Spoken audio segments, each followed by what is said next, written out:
Alright, this is my 98 Chevy 1500 Z71. Got it for $1,000, got 21,000 on the motor.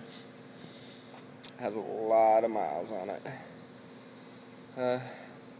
Shaved the doors, 6-inch lift. Gonna do a 2-inch body lift. Hopefully throw some 38s underneath it. It's not too bad of a truck.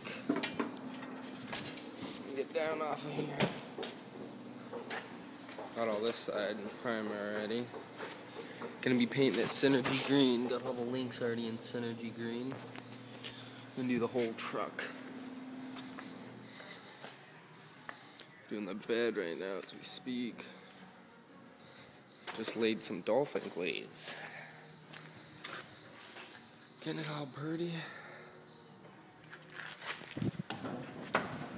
And up here, gotta patch these 2 holes in the roof. Nothing too big, got the welder.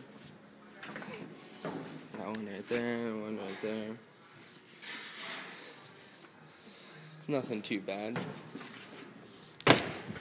Just starting to learn all this bodywork stuff too. Got this side all good.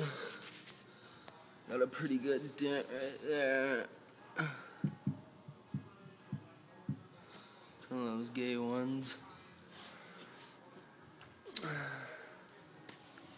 Got the side dump exhaust right here. Custom made. But yeah, it's my 98 Chevy 1500. More videos to come.